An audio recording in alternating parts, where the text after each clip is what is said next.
नमस्कार, जय मसीह की। प्रभु यीशु मसीह में आप सबों को हमारे इस चैनल द लाइट अपोलोजेटिक्स में स्वागत करता हूं। सो मसीह मेरे प्रियो, इस समय ये जो वीडियो मैं बना रहा हूं, शायद से इसमें थोड़ा आपको एनर्जी की कमी मिलेगी और आप थोड़ा सा जो जोश होता है उसमें थोड़ा सा कमी आपको दिखेगा, क्योंकि काफ़ी डरा हुआ हूं।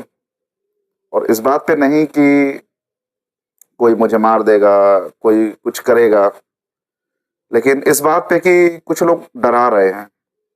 तुम्हारे बच्चे हैं, और जब बात बच्चों की आ जाती है ना, तो थोड़ा डरना पड़ता है। भले ही अगला व्यक्ति ना डराए, लेकिन कोई अपना अगर डराता है तो डर लगता है। इसलिए डर डर के ये वीडियो बना रहा हूँ मैं। वैसे मैं आप लोगों के सामने वचन भी लेके आऊँगा, लेकिन मेरे सामने एक व्यक्ति अगर है, भूखा है, तो सबसे पहले मैं उसको बैठा के वचन सुनाऊंगा या फिर उसको मैं खाना खिलाऊंगा। मैं जो ये वीडियो बनाता हूँ ये वीडियो बनाने के लिए मैं कोई स्क्रिप्ट तैयार नहीं करता या फिर कोई एक एक्टिंग नहीं करता। जो अंदर में जो दर्द है ना, उसी दर्द को मैं बयान करता हूँ मेरे वीडियो के जरिए से। कोई एक्टिंग, कोई अभिनय नहीं है, रियलिटी होता है।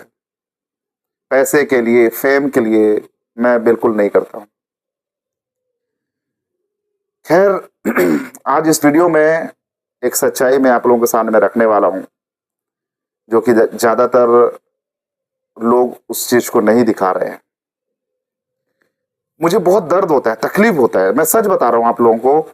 बहुत तकलीफ होता है जब कोई मसीहों के ऊपर में सताव आता है, या फिर झूठ बोल बोल के जो है मसीहों को प्रताड़ित करने की कोशिश किया जाता है। इसीलिए मैं पिछले समय, आप सभी लोग जानते होंगे कि मैं लोगों से जाके मिला। बहुत सारे ऐसे बातें हैं जो बातों को कि मैंने कैमरा में रिकॉर्ड नहीं कर पाया, लेकिन बहुत सारे ऐसे बातें जो मैंने आप लोगों को दिखाया भी है। तो ऐसा आप लोग बिल्कुल मत सोचिएगा कि मैं कुछ एक एक्टिंग हो रहा है। जो सच्चाई है उसको मैं दिखाने का भरसक मेरा प्रयास होता है। छत्तीसगढ़ के भिलाई क्षेत्र में एक चर्च बनाया जा रहा था, और वो चर्च को जब बनाया जा रहा था तो बजरंग दल के लोग जाकर वहां पर रुकावट डाले, और नगर निगम के तरफ से जो है वहां पर कुछ नोटिस कुछ भेजे थे कि यहाँ पे चर्च मत बनाओ, क्योंकि उनका कहना है कि ये चर्च जो है अवैध तरीके से बनाया जा रहा है। तो बजरंग दल वालों ने आकर वहां पर रोक टोक किया, और रोक टोक करने के बाद जो है वहां जो चर्च बना रहे थे उनमें से एक व्यक्ति का नाम है बाला राजू करके एक व्यक्ति है, जो चर्च वहां पर बनाया जा रहा था। तो बाला राजू के फोन में एक कॉल आता है, और वो कॉल ये होता है कि आप अगर 5 लाख रुपया हमको दोगे। बजरंग दल के तरफ से एक फोन आता है। हालांकि बाद में बजरंग दल वालों ने इस बात को बिल्कुल इनकार कर दिया कि वो व्यक्ति जो बात कर रहा है वो बजरंग दल का कोई कार्यकर्ता है ही नहीं। ठीक है। हेलो। हाँ भाई तो सुन तो ले पहले। इनके पास अरेंज हुआ है 2 लाख रुपए के आसपास। 2 लाख। हाँ, इससे ज्यादा नहीं भाई, लोग 4-5 लाख बोलेंगे, नहीं कर पाएंगे कोई भी। चलो ठीक है भैया, एक बार मैं सामने से कंफर्म कर लेता हूँ।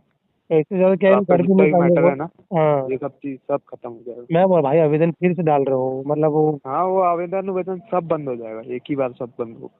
देख। अब भाई हम लोग देख, आपको बता, झूठ नहीं बोल रहा हूँ मैं, उनके हाँ सामने सामने अभी जितने लोग मोहल्ले में ना सबसे कलेक्शन कर रहे हैं, कलेक्शन लगभग हो गया। हाँ कोई 2,000, कोई 4,000, कोई ऐसा कलेक्शन पूरे मोहल्ले में किया। हाँ लगभग मान चलो अभी जैसे बात हुआ ना मेरा, 2 लाख हाँ के आसपास हो सकता है बोला है। तो बाला राजू के पास में फोन आता है कि तुम अगर मुझे 5 लाख रुपया दोगे, अगर आप हमको दोगे तो हम उस पैसे लेकर आपके ऊपर जो भी बातचीत चल रहा है, जो भी रुकावट चल रहा है, उस सब सारे बातों का रफा दफा कर देंगे, और आप जो है मतलब आसानी से अपना चर्च बना सकते हैं। तो जब उनको ये बोला गया तो बाला राजू जो है वो पैसे देने के लिए काफी हद तक तैयार भी हो गया था, और उनके चर्च के लोगों से वो लोग चंदा जो कलेक्शन करना शुरू कर दिए थे। ठीक है। लेकिन जब ये कॉल रिकॉर्डिंग जब वायरल होता है, मैं एंड में आप लोगों को दिखाऊंगा, वीडियो के एंड में सारा डिटेल में आप लोग सुनना वो कॉल रिकॉर्ड में क्या कुछ बातचीत हुआ है। जब ये कॉल रिकॉर्डिंग वायरल हो जाता है, उस समय जो रवि निगम करके एक व्यक्ति है जो बजरंग दल का एक प्रमुख कार्यकर्ता है, रवि निगम, वो साफ इनकार कर देता है कि जो कॉल में बात हो रहा है, जिस व्यक्ति ने कॉल किया है वो हमारे तरफ से है ही नहीं। वो जो भी व्यक्ति है वो ऐसे व्यक्ति हमारे संगठन का कोई भी कार्यकर्ता नहीं है, ना कोई भी दायित्वधारी है, और ना उस व्यक्ति को मैं जानता हूं कभी, ना उस व्यक्ति से मेरा कोई बातचीत है। पुलिस से निवेदन है कि उसके कॉल डिटेल और मेरे भी कॉल डिटेल निकाले जाए, 1 साल के निकाले जाए। मैं तो उस व्यक्ति को जानता भी नहीं, लेकिन मेरे नाम को खराब करने की जो समाज में साजिश चल रही है। लेकिन रवि निगम साफ इनकार करता है कि वो शख्स को मैं जानता भी नहीं, हमारा वो कार्यकर्ता है ही नहीं, बजरंग दल से ऐसे कोई व्यक्ति नहीं है। इस बात का बिल्कुल वो स्पष्टीकरण देते हुए रवि निगम जो है अस्वीकार करता है कि वो व्यक्ति हमारी तरफ से नहीं है। लेकिन जब बाला राजू को पूछा जाता है कि वो व्यक्ति जो कॉल में बात कर रहा था क्या वो रवि निगम को जानता भी है या फिर नहीं, तो बाला राजू साफ तरीके से कहते हैं कि वो दोनों आपस में एक दूसरे को जानते हैं और उन्होंने एक मीटिंग भी करवाई थी हाल ही में। और राहुल ठाकुर का नाम का है भी व्यक्ति है जो गिरफ्तार हुआ था, और 5 लोग गिरफ्तार हुए थे उस समय। उनकी मोबाइल और उनकी गाड़ी आज भी थाने में जब्ती है। तो आपका ये मानना है कि जिन्होंने आपसे कॉल में संपर्क किया, जो आपसे बात कर रहे थे, उनका नाम राहुल ठाकुर है? राहुल ठाकुर का क्या नाम, मैं तो नाम सुना उसका, राहुल ठाकुर नाम उनका। तो क्या ये राहुल ठाकुर और रवि निगम के बीच में आपस में कोई जान पहचान है, ऐसा कुछ है? मैम अगर जान पहचान नहीं होता, 31 जनवरी को एक तो कार्यक्रम हुआ था बजरंग दल का, तो जानता ही नहीं है, तो फिर कार्यक्रम कहाँ से हो गया ये? तो अगर ये जानकारी नहीं होती, ये कार्यक्रम कराए कौन था फिर यहाँ? अगर वो राहुल को नहीं जान रहे तो ये कार्यक्रम कौन कराए? वो सामने वाले से बताइए कि ये कार्यक्रम कौन करवाए। रवि निगम को इस चीज़ की जानकारी नहीं है, तो कार्यक्रम किसके द्वारा हुआ यहाँ? मैं इसकी जानकारी चाहता हूँ। है बुरा बुरा आपको ऑडियो में पूरा साफ साफ बोल रहा है कि 5 लाख दो, नहीं तो ये बड़े बड़े वो आंदोलन करेंगे और ये हिंदू क्रिश्चियन का झगड़ा करवाएंगे। ये खुद बोल ही रहे उसमें, ऐसे कि मैं बोल रहा चीज़ों को। हाल ही में उन्होंने एक मीटिंग भी करवाई थी जिसमें वो दोनों मिलते हैं। तो ये सारे बातों को लेके जब बजरंग दल के एक लीडर है, उनका नाम है रतन यादव, रतन यादव से जब पूछा जाता है तो उनका एक बात मुझे अच्छा लगा रतन यादव का, कि वो एक निष्पक्ष रीति से यहाँ पर अपना एक स्टेटमेंट दिए हैं कि जो व्यक्ति अगर गलत करता है तो उसको नहीं बख्शा जाएगा। ठीक, मैं स्पष्ट आज ये संदेश देना चाहता हूं कि मैं रतन यादव बहुत जिम्मेदारी के साथ कह रहा हूं कि इस प्रकार का अवैध काम करने वाले को छत्तीसगढ़ बजरंग दल में कहीं पर जगह नहीं मिलेगा। ये आपको मैं आज आपके माध्यम से बताना चाह रहा हूं। कोई एक व्यक्ति अगर गलत करता है तो उसको पूरे संगठन को टारगेट करके देखना, ये अच्छी बात नहीं होनी चाहिए। और उन्होंने जो है ये रवि निगम को साफ तरीके से उन्होंने कहा कि उनके साथ अब हमारा कोई बैठना उठना नहीं है, कि रवि निगम से कोई मतलब संगठन का नहीं है और ना आगे रहने वाला है। और रतन यादव का ये भी कहना है कि अवैध तरीके से कोई अगर कलेक्शन करता है तो ये गलत है, उनको बजरंग दल सपोर्ट नहीं करता है। इतना आसान नहीं है कि कोई एक व्यक्ति आया और आकर के कुछ कंप्रोमाइज कर ले और उस संगठन से टूट जाए ना। और रतन यादव ने तो बिल्कुल मना कर दिया कि रवि निगम जो है वो गलत कर रहा है और उसको हमारे संगठन में उसके लिए कोई जगह नहीं है। ठीक है, लेकिन यहाँ पर एक बात यहाँ पर उठ रहा है कि बजरंग दल के लोगों ने खुद इस बात को कहीं ना कहीं स्वीकार किया है कि रवि निगम जो है गलत किया है। और रवि निगम को और एक बात पूछा गया, क्या इससे पहले और भी कोई ऐसे कोई गलत बातें या फिर कोई ऐसे बात इससे पहले भी रवि निगम के बारे में आप लोगों के पास कुछ आया था क्या? तो रतन यादव ने कहा था कि इससे पहले भी ऐसे कुछ बात आया था। रवि निगम को लेकर के क्या पहले भी कोई इस तरह की शिकायतें आपके संज्ञान में आई क्या? देखिए, कुछ बातें ऐसी थी जो आई थी, लेकिन मैंने उसको जब तक कि मेरे पास पूरा पर्याप्त सबूत ना आ जाए तो मैं कभी किसी पे कार्रवाई नहीं करता हूं।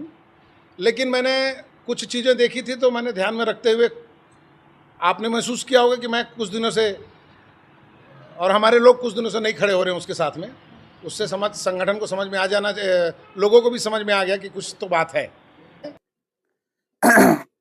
तो आप सभी लोग यहाँ पर एक बात आप जान सकते हैं कि बजरंग दल के जो मुख्य लीडर है रतन यादव, वो बिल्कुल ये रवि निगम को बिल्कुल भी वो अस्वीकार कर रहे हैं, लेकिन रवि निगम खुद को निर्दोष बताने का प्रयास कर रहे हैं। रवि निगम का कहना यह है कि मेरे ऊपर जो है कोई एक साजिश किया जा रहा है, षड्यंत्र किया जा रहा है। इसी विषय पर कहीं ना कहीं रवि निगम एक बहुत बड़ा चेहरा है बोल के इसको फंसाया जाए, तो ऐसा एक ऑडियो क्लिप बना के पूरे शहर में मेरा नाम और समाज में खराब करने की कोशिश की गई। इसी लेकिन यहाँ पर जांच का विषय है, पुलिस कहाँ तक की निष्पक्ष जांच की मांग करती है। हालांकि जो रवि निगम है वो पुलिस के पास जाके वो उनका कहना है कि वो जांच की मांग कर रहे हैं, लेकिन कितना दूर तक, कितना हद तक इसकी जांच निष्पक्ष रीति से होती है वो तो मुझे नहीं मालूम है, लेकिन जांच बहुत जरूरी है, बहुत जरूरी है। और ये मुद्दा को जो है दबाया जा रहा है, ये मुद्दा को जो है सोशल मीडिया में सही तरीके से दिखाया नहीं जा रहा है। तो मैं चाहता हूं जितने भी हमारे मसीह भाई लोग हैं, इस मुद्दे को आप उठाइए, इस मुद्दे को आप हाईलाइट करिए, क्योंकि यहाँ पर कॉल करके पैसे की मांग किया जा रहा है बजरंग दल के कार्यकर्ताओं के द्वारा। हालांकि वो बात अलग है कि वो लोग इनकार कर रहे हैं, अस्वीकार कर रहे हैं कि बजरंग दल के द्वारा नहीं है, लेकिन जांच करने से दूध का दूध और पानी का पानी हो सकता है।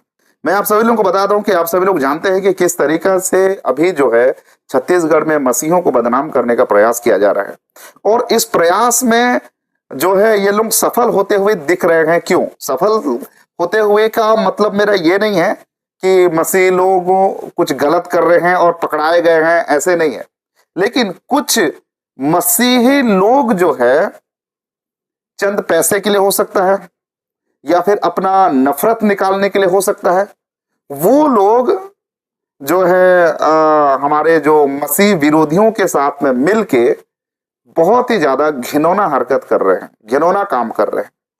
खुद ही मसीह लोग जाकर उनके साथ मिलके वो लोग मसीहों के ऊपर में आरोप लगाने का प्रयास कर रहे हैं। एक व्यक्ति है जो बहुत गलत हरकत कर रहा है, न्यूज चैनल में भी जाके, वहां पर न्यूज चैनल में भी वो मसीहों के प्रति बहुत उल्टी सीधी बयानबाजी कर रहा है।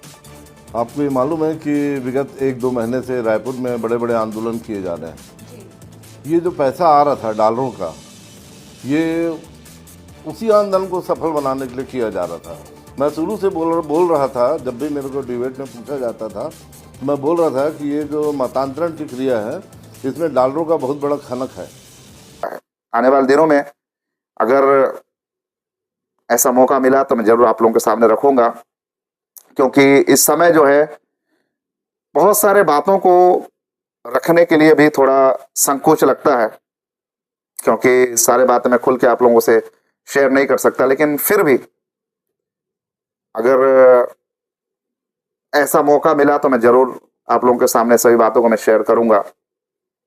तो मसीह मेरे प्रियो, इन सभी बातों को लेके आप लोगों का क्या कहना है कमेंट सेक्शन में जरूर बताइएगा और इस वीडियो को शेयर करिएगा। तो आज के लिए बस इतना ही, मिलते हैं अगले और एक नए वीडियो के साथ। तब तक प्रभु आप सबको आशीर्वाद करे। आप सबको नमस्कार, जय मसीह के, praise the Lord, God bless you.